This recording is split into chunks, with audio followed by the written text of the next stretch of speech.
একে একে মসজিদ প্রাঙ্গণে আনা হয় দুটি খাটিয়া। খাটিয়ার মধ্যে কাফনে মোড়ানো বাবা ছেলের মরদেহ রাখা হয়েছে পাশাপাশি। ছেলে লিটন কাজীর মরদেহ দেখে শোকে অসুস্থ হয়ে মারা গেছেন বাবা মান্নান কাজী। এমন হৃদয়বিদারক ঘটনাটি ঘটেছে গতকাল সোমবার মুকসুদপুর উপজেলার মহারাজপুর ইউনিয়নের লোহাচূড়া গ্রামে। পরে বাবা ও ছেলের জানাজার নামাজ একসঙ্গে অনুষ্ঠিত হওয়ার পর দাফন করা হয়।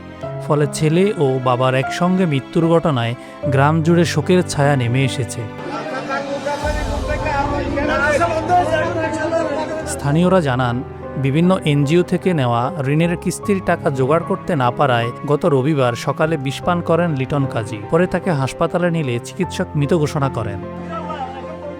সোমবার 17 আগস্ট লিটনের মরদেহ বাড়িতে নিয়ে আসা হলে বাবা মান্নান কাজী ছেলের মরদেহ দেখে শোকে অসুস্থ হয়ে পড়েন এবং কিছুক্ষণের মধ্যেই তিনিও মারা যান।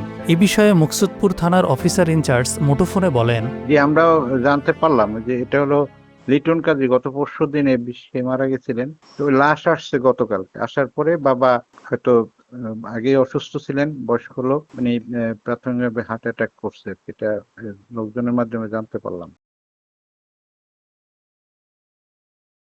72 ঘন্টা ময়েশ্চার লক সমৃদ্ধ লিলি বডি ওয়াশ শিয়া বাটারের গুডনেস স্কিন রিপেয়ার করে রাখে সফট ও গ্লোয়িং।